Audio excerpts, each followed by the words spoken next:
It's great to be able to share with you a bit about this new book that Ravi and I have just released. It's called Jesus Among Secular Gods. We use that term secular gods in a sort of metaphorical sense because every one of us, whether tonight you're a theist, an atheist, an agnostic, wherever you're coming from with respect to these big questions, we all wind up setting the trajectory of our life based on certain fundamental assumptions about truth.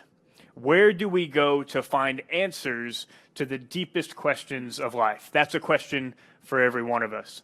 I've been asked tonight to speak specifically on the relationship of science and these questions about God, so I'm going to start us off there, and then Ravi will come and speak to the topic more broadly. As I begin, I want to share with you a new argument for the existence of God that I think is going to be highly influential in the years to come. And this is it. If there is no God, how come the world fits so perfectly into a chicken?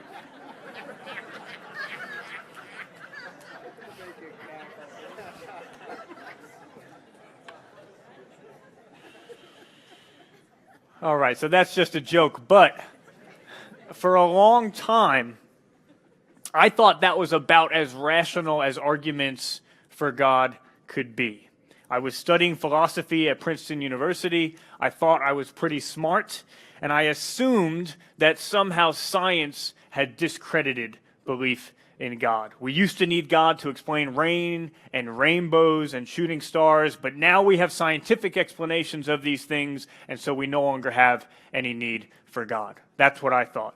I vividly remember walking into a university bookstore, and I picked up a book and I read the back cover, which summarized the book as an attempt to hold on to a form of Christianity while explaining away all of the supposed miracles of Jesus in naturalistic terms.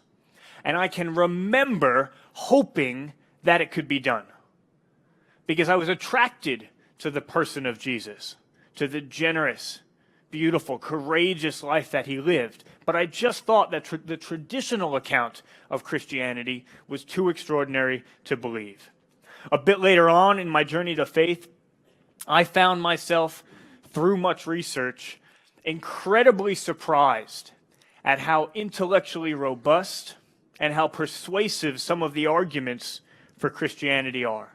And I began to exchange emails with a professor of the history of science at Princeton about specifically the relationship between science and God. And I'll always remember one email in which he enumerated a number of his objections against Christianity, and then in the last line, as if to trump all other arguments, he wrote, "Nor can I believe in a virgin birth." No further argument or explanation, as if to say it would be crazy to believe in such a thing. And it hit me at that moment that this is the assumption that had been underlying our entire debate. Christianity is the crazy option. Scientism or naturalism is the sober, sensible, rational option. And therefore, the burden of proof for belief in God is higher because it's such an extraordinary hypothesis. Richard Dawkins puts it this way: if you want to believe in unicorns or tooth fairies, Thor or Yahweh, the onus is on you to say why you believe in it. The onus is not on the rest of us to say why we do not. And I began to wonder, is that true? Or had I just assumed it without thinking it through? God may be an extraordinary explanation of the fact that right now I am standing on a rock that's rotating at 1,000 miles an hour while it's flying around the sun at 67,000 miles an hour as part of a galaxy hurling itself at over 1,000,000 miles an hour through a universe with laws so orderly that human life exists. God may be an extraordinary explanation of that. But criticism without alternative is empty. A hypothesis is only probable or improbable relative to what alternative hypotheses are out there. If God is not the explanation, then what are our alternatives? Let's boil it down. when we consider big picture explanations of the universe, how did all of this get here? There are really only three primary options. Number one, God created the universe. Now, admittedly, I'll just put my hand up and say that's a pretty extraordinary option. But let's look at what our other alternatives are. Alternative number two, the entire universe just popped into existence from nothing without any explanation. This is a very odd option. The physical stuff in our everyday lives doesn't generally pop in and out of existence. If it doesn't now, why should we think that it did at the beginning? Or a third option, the universe has always existed, or perhaps some series of universes has always existed. But this just pushes the oddness one step back. Now maybe you have an explanation of one part of the universe by some part of the universe that came before it, but you still have absolutely no explanation for why there is this vast universe in the first place. And I think that too is a very odd option. These three options exhaust the relevant alternatives, and every one of them is absolutely incredible. Every one of them is extraordinary.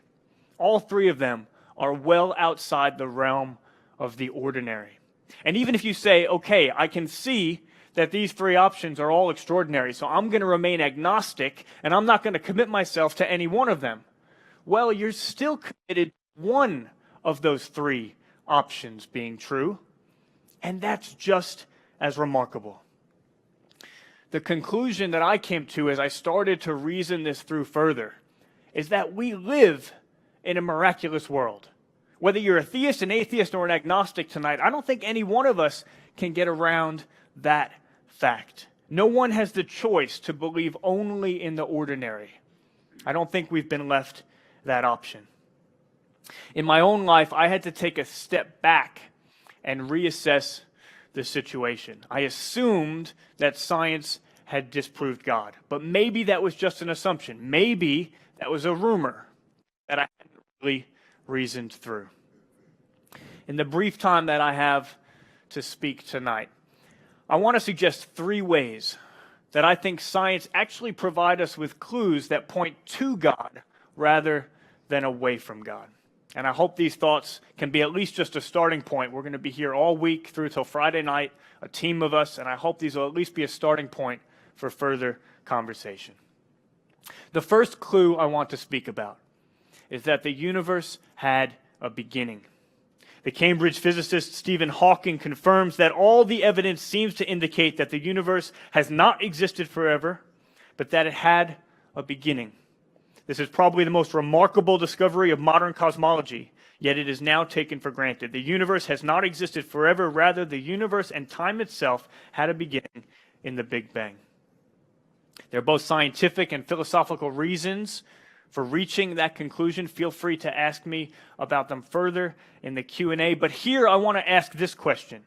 If that's right, if the universe had a beginning, how do we explain that beginning? How do we explain that at one point there was not a physical universe, and then at another point there was? How do we explain that change? Here's the answer of one prominent atheist philosopher. This is a scholar with over 12 books and over 150 peer-reviewed articles to his name. A very significant scholar. And here's what he suggests. Quentin Smith says, the fact of the matter is that the most reasonable belief is that we came from nothing, by nothing, and for nothing. We should acknowledge our foundation in nothingness and feel awe at the marvelous fact that we have a chance to participate briefly in this incredible sunburst that interrupts without reason the reign of non-being. And when I first read that, it immediately took me back to that email conversation I had been having with my professor of the history of science. And I found myself thinking, is that quotation not a virgin birth? I found myself thinking maybe it's not a matter of whether we believe in a virgin birth. Maybe it's just a matter of which virgin birth we believe in. to my mind, I think Quentin Smith's answer is not fully satisfying. Being does not come from non-being. Things don't just pop into existence for no reason whatsoever. None of us have ever seen a table or a tiger or the person sitting next to you just pop into existence. If the universe began to exist, then I think we should believe there would be a cause of its existence.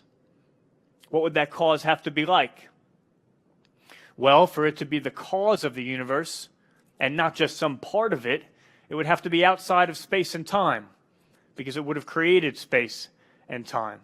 And for it to have created all of this, it would have to be highly powerful, highly intelligent, highly creative. And so I think where the clue points is towards a cause of the universe that's highly powerful, highly intelligent, highly creative, and outside of space and time. And I think it's hard to think of a better fit for that than God. Think with me about a second feature of the universe that I think points in God's direction. Our universe is remarkably finely tuned for life. Imagine that by this point in the talk, you're unbearably bored. Hard to imagine, I know. You're struggling to stay awake. You're praying that the universe will swallow you in a black hole. And so you take out a deck of cards and you start to play poker with Michelle. And in the first 12 rounds of this poker game, Michelle gets 12 straight royal flushes. What should we think?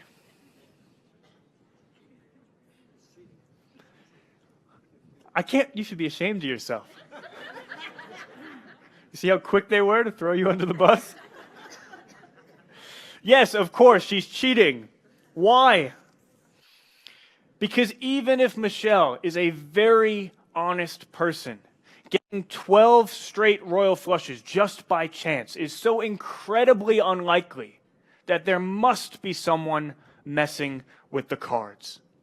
Now, over the last 35 years, the fine-tuning argument has suggested that we should come to a similar conclusion with respect to God. The universe we live in could have taken many different forms. And scientists have approached a consensus, not just Christian scientists, but scientists in general, that there are dozens of fundamental features of our universe that had to be precisely the way they are for life to be possible. Not just life on the planet Earth, not just life as we know it, but any form of life anywhere in the universe. To take just one example, the explosive force of the Big Bang right at the beginning had to be within 1 part in 10 to the 60th of what it was in order for life to be possible. In other words, the percentage difference that you could have while still accommodating the possibility of life is a 0, followed by a period, followed by 57 zeros, followed by a 1. If the Big Bang had been even the slightest bit weaker, gravity would have caused the universe to collapse back in on itself almost immediately, far too quickly for any form of life to develop. If the Big Bang had been even the slightest bit stronger, then the universe would literally have dispersed into thin air. Particles would have dispersed so quickly and wound up so far from one another that all we could have gotten would have been cold, simple molecules. Nothing like the sort of complex chemistry required for any form of life. That's just one example, and there are many more. The precision necessary for meeting some of these conditions, even on their own, can be compared to being blindfolded and having one shot with a super high-powered gun to hit a 1-inch target on the other side of the observable universe, almost 50 billion light years away, and hitting the target on your first try. Sir Roger Penrose, emeritus professor at Oxford in physics, he suggested that the overall precision necessary for life is less than 1 part in 10 to the power of 10 raised in turn to the power of 123. I would write out that percentage as I did before, but even if I were able to turn all of the matter in the universe into paper, I would still have far too little paper to write the number of zeros that would be required. Sir Fred Hoyle, the Cambridge astronomer, he compared the likelihood of life just on chance, to a tornado that would blow through a junkyard and just by chance produce a perfect Boeing 747 airplane. These are the sorts of odds that we're talking about. How are we to explain these amazing coincidences, these royal flushes turning up hand after hand throughout the universe? I think we should come to the same rational conclusion. Someone got their hands on the cards and arranged the system. Someone designed the universe. And that someone would have to be old enough to be there at the beginning of the time to set the constants of the universe, powerful and intelligent enough to set them with incredible precision, and that someone would have to have a desire for human life, the sort of life capable of displaying virtue and love and capable of entering into a relationship. The most popular objection to this fine-tuning argument is to say, maybe there's not just one universe, but maybe there are many universes. And if there are many universes, then maybe it's not so surprising that one of them wound up life-friendly. I actually think that's not a very good objection. I don't have time to talk to it right now, but if you are interested, bring it up in the Q&A, and I'll be very happy to speak to it. Many people assume that the advancement of science disproves God. Okay, I did. But I think the reality is very different. Two of the most significant scientific advances in the last century both point very well towards coherence with belief in God. And before I turn over to Ravi, reflect with me for just a couple more minutes on one other fact, one other scientific fact about our universe. A fact that underlies this entire discussion, and that is the regularity of the universe. This is another thing that we just take for granted without realizing how utterly remarkable it is. We just assume that when we wake up tomorrow, the universe is going to carry on in the regular, stable way that it always has. Think about all of the predictions that you need to come true, even in just the next 5 minutes, in order to live an orderly and coherent life. We assume that the objects in our vicinity are going to remain more or less where they are, that gravity is going to continue to do its thing, that atoms and molecules will continue interacting the way they always have, that the color of things is going to remain constant, that the earth will continue spinning, that sound waves will continue to carry the way they always have. Why? Why do we assume that the universe is going to continue to operate with regularity? Now, you might answer me and say, well, it always has in the past. But that's not an answer. That's precisely the question. Why has it always done so in the past? And why should we expect it to continue to do so in the future? If I asked you to reach into a bag full of thousands of M&Ms, sounds pretty good right now. But say there was only one red M&M in this bag with thousands of M&Ms, and I asked you to reach in with your eyes closed and to pull out the single red M&M, you would not give yourself good odds at doing that. Why? Because there are so many other possibilities in the bag that are not red, and there's only one that is red. Well, the same is true when we consider the regularity of the universe. There are all sorts of crazy things that physics could do tomorrow, an infinite number. There are an infinite number of strengths that gravity could take.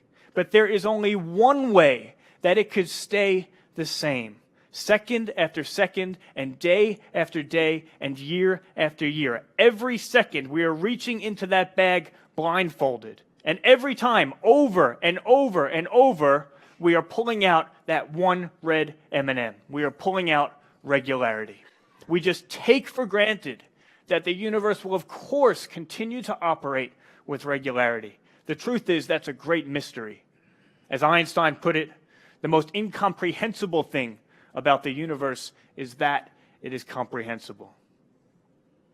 However, if God exists, then we have an explanation for the regularity of the universe. Because the universe is regulated by someone who cares for us deeply, and therefore designed the universe in such a way that we could live orderly and coherent lives that we could find meaning in. I believe God is the best explanation of the regularity of the universe that underlies the entire scientific enterprise. And so not only have I come to not believe that science disproves God, I've actually come to believe that only God proves science. Because only God explains the regularity that underlies all of science. Now, this conversation about the relationship between God and science, God and the universe, it's one that the Bible encourages. It says, "For since the creation of the world, God's invisible qualities, his eternal power and divine nature have been clearly seen, being understood from what has been made." The Greek word there for "from what has been made" is poemasin. It's where we get the word poem from. And there are two things in the Bible that are spoken of as God's poem. We saw in that last passage that God's creation is spoken of as his poem. And then there's another passage of the Bible that reads, "For we are God's handiwork, created in Christ Jesus to do good works, which God prepared in advance for us to do." For we are God's handiwork. Another translation says, "For we are his masterpiece." That's the same word, poema, poem. We've been asking the question of whether the universe is the product of chance. Undesigned, unintended, without purpose. Or whether it is a poem, chosen, carefully crafted, deeply valued. But that is also a question that bears on every part of the universe, including every one of us.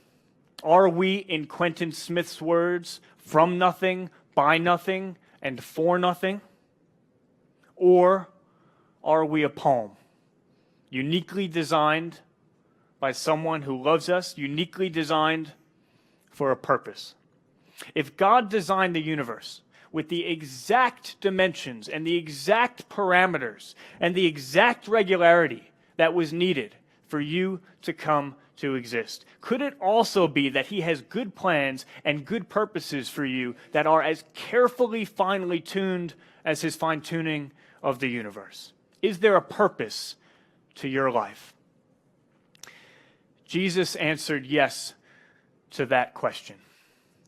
He said, "You are designed for a life that is free of anxiety and regrets and shame and guilt, and a life that is absolutely full of love and joy and peace." The same question about the universe is also the question about our lives. Did we come from nothing, and are we headed for nothing? Or did we come from someone, and are we headed to someone?